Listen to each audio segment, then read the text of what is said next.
విశాఖ ఉమ్మడి జిల్లాలో పాగా వేయబోతున్నారు ఉత్తరాంధ్ర కీలక నేత. ఏళ్ల తరబడి గెలిచిన నియోజకవర్గాన్ని, జిల్లాని వదిలి ఇక విశాఖ మీదే దృష్టి సారించబోతున్నారు ఆ సీనియర్ లీడర్. ఆయన ఎంట్రీతో విశాఖ రాజకీయ సమీకరణాలు మారిపోతున్నాయి. ఇన్నాళ్ళు మిత్రుడిగా ఉన్న మరో సీనియర్ ఇప్పుడు ఆయనకి శత్రువుగా మారేలా ఉన్నారట. ఇంతకీ ఎవరా నేతలు, ఏమా కదా? First the story.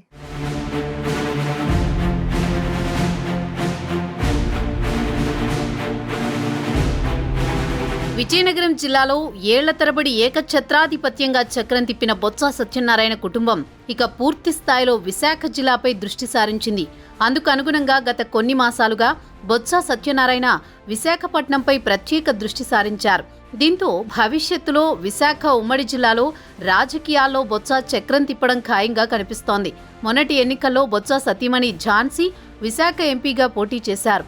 Botsa Jhansi కూడా తనకి విజయనగరం మెట్టినిల్లైతే విశాఖ పుట్టినిల్లు లాంటిదని, తాను ఇక్కడే పెరిగానని, ఇక్కడే చదువుకున్నానని చెప్పుకొచ్చారు. అయితే కూటమి వేవ్లో ఆమె టీడీపీ అభ్యర్థి శ్రీభరత్ చేతిలో ఓడిపోయారు.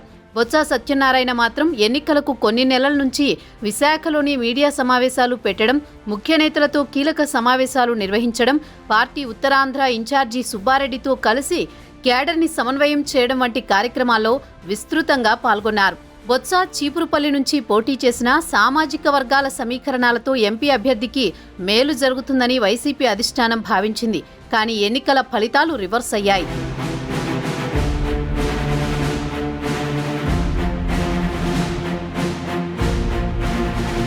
ఉత్తరాంధ్రలో కీలకమైన సీనియర్ నేతల్లో బొత్స సత్యనారాయణ ముందు వరుసలో ఉంటారు. కానీ విశాఖకు సంబంధించి సీనియర్ నేతలెవరూ లేకపోవడంతో ఆ లోటును భర్తీ చేయాలని జగన్ కూడా బొత్సను ప్రోత్సహించారని చెబుతూ ఉంటారు. విశాఖలో మంత్రులుగా పనిచేసిన అవంతి శ్రీనివాసరావు, గుడివాడ అమర్నాథ్, బూడి ముత్యాలనాయుడు ముగ్గురు పార్టీని బలోపేతం చేయడంలో గానీ విశాఖ జిల్లాలో పార్టీకి పెద్ద దిక్కన్న ముద్ర కానీ వేయించుకోలేకపోయారు. ఆ లోటును భర్తీ చేసేందుకే జగన్ మొన్నటి ఎన్నికల్లో బొత్స సతీమణి విశాఖ నుంచి పోటీ చేయమని కోరినట్లు చెబుతున్నారు. కానీ ఎంపీ ఎన్నికల్లో ఓటమి చెందడంతో పట్టుబట్టి బొత్స సత్యనారాయణని స్థానిక సంస్థల ఎమ్మెల్సీ అభ్యర్థిగా బరిలోకి దించారట వైసీపీ అధినేత.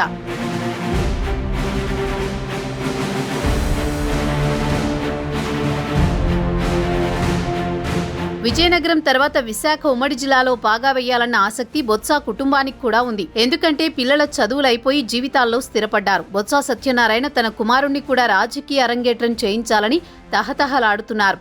ఇందులో భాగంగా విశాఖ వంటి విద్యావంతులున్న నగరంలో పాగా వేస్తే తన కుమారుడికి కూడా మంచి భవిష్యత్తు ఉంటుందని భావించారట ఉత్తరాంధ్ర సీనియర్. అయితే తాము ఒకటి తలిస్తే దైవం మరొకటి తలిచినట్టు బొత్స ఝాన్సీ ఓడిపోవడంతో మరో వ్యూహానికి పదును పెట్టారు. ఇందులో భాగంగానే ఇటీవల విశాఖలో ఖాళీ అయిన స్థానిక సంస్థల ఎమ్మెల్సీ ఎన్నికల్లో బొత్స సత్యనారాయణని బరిలోకి దింపి ఏకగ్రీవంగా గెలిపించుకున్నారు. బొత్స లాంటి సీనియర్ రంగంలోకి దిగడంతో పోటీ నుంచి కూటమి తప్పుకోవడంతో వైసీపీకి లైన్ క్లియర్ అయింది. స్థానిక సంస్థల ఎమ్మెల్సీగా బొత్స ఎంట్రీతో విశాఖ ఉమ్మడి జిల్లా వైసీపీలో రాజకీయ సమీకరణాలు మారబోతున్నాయి. ఇప్పటిదాకా మాజీ మంత్రులు అవంతి, అమర్, ముత్యాలనాయుడు ఎవరికి వారే చక్రం తిప్పినా ఇకపై సీనియర్ అయిన బొత్స విశాఖ జిల్లా వైసీపీలో కీలకంగా మారబోతున్నారు.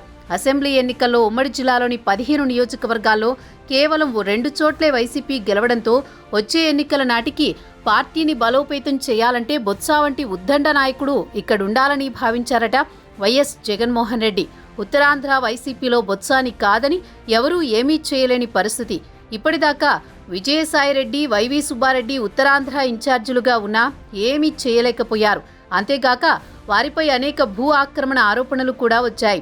వీటన్నింటికీ ఫుల్ స్టాప్ పెట్టి ఇక మొత్తం ఉత్తరాంధ్రాని ఇప్పటి నుంచి బొత్స చేతిలో పెట్టాలన్న ఆలోచనలోనే ఉంది వైసీపీ అధిష్టానం.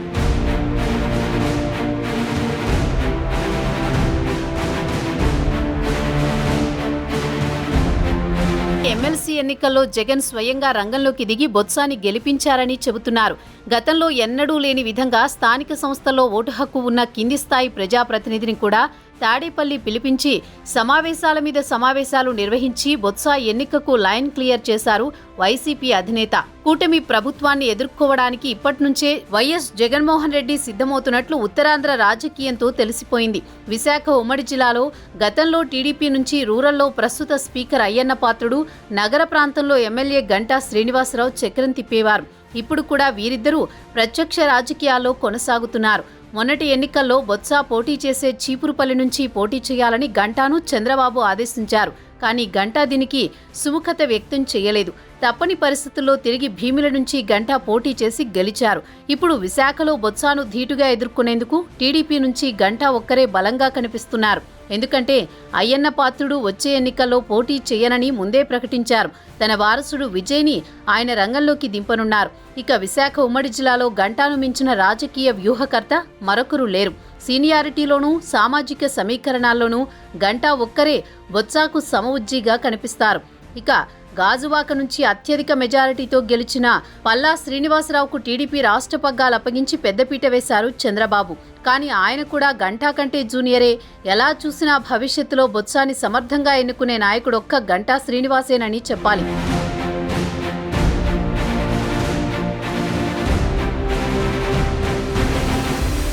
బొత్స ఎంట్రీతో విశాఖ ఉమ్మడి జిల్లాలో రాజకీయ సమీకరణాలు పూర్తిగా మారిపోతున్నాయి. బొత్స వ్యూహాలను తిప్పికొట్టేందుకు ఎత్తుకు పై ఎత్తులు వేసేందుకు టీడీపీ నుంచి గంటాకే బాధ్యతలు అప్పగించే పరిస్థితి రావచ్చంటున్నారు విశాఖ తమ్ముళ్లు. గతంలో చీపురుపల్లి నుంచి బొత్సపై పోటీకి ఆసక్తి చూపకపోయినా ఇప్పుడు బొత్స సత్యనారాయణే విశాఖకు రావడంతో తప్పని పరిస్థితుల్లో గంటా కూడా ఆయన మీద యుద్ధం ప్రకటించాల్సిన పరిస్థితి వస్తుంది. బొత్స సత్యనారాయణ ఎమ్మెల్సీ పదవీకాలం 3 ఏళ్లే కావడంతో వచ్చే ఎన్నికలకు మిగిలిన 2 ఏళ్లు దృష్టి సారించాల్సి ఉంటుంది. ఏపీలో అన్ని హంగులున్న పెద్ద నగరం కావడంతో అన్ని పార్టీలు విశాఖ మీద దృష్టి సారించాయి. విశాఖని పాలనా రాజధాని చేస్తానన్న వైసీపీ ఓటమి పాలైతే అమరావతి రాజధాని అన్న కూటమి విజయం సాధించింది. అమరావతికి సమానంగా విశాఖను ఆర్థిక రాజధానిగా అభివృద్ధి చేస్తామంటోంది కూటమి ప్రభుత్వం. రేపు భవిష్యత్తులో తిరిగి వైసీపీ గెలిస్తే విశాఖను తిరిగి రాజధాని చేసే పరిస్థితి లేకపోలేదు. దీంతో అన్ని పార్టీలు విశాఖ మీదే ప్రత్యేక దృష్టి పెడుతున్నాయి. ఇప్పటినుంచే బలమైన నాయకుల్ని ముందు పెట్టి వ్యూహాలకు పదును పెడుతున్నాయి.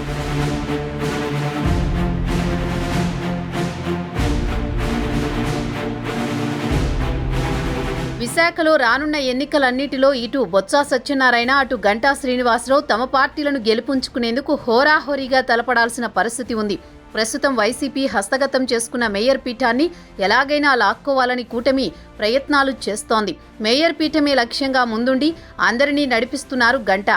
దీనికి ధీటుగా ఎమ్మెల్సీ హోదాలో బొత్స సత్యనారాయణ కూడా ఆ ప్రయత్నాలను అడ్డుకునే అవకాశం కనిపిస్తోంది. ఇక భవిష్యత్తులో విశాఖ ఉమ్మడి జిల్లాలో వచ్చే గ్రామస్థాయి ఎన్నికల నుంచి జీవీఎంసీ ఎన్నికల వరకు ఇద్దరు నేతలు తమ పార్టీల్ని గెలిపించడానికి శక్తివంచన లేకుండా పనిచేయాల్సిన పరిస్థితి రాబోతోంది. గతంలో బొత్స సత్యనారాయణ, గంటా శ్రీనివాసరావు ఇద్దరూ మంచి మిత్రులు. ప్రస్తుతం పార్టీలు వేరైనా ఇప్పటిదాకా వారి మధ్య సాన్నిహిత్యం కొనసాగుతూనే ఉంది. కానీ విశాఖ ఉమ్మడి జిల్లాలో మారిన రాజకీయ సమీకరణాల నేపథ్యంలో వీరిద్దరూ ఇక బద్ధశత్రువులుగా మారక తప్పేలా లేదు.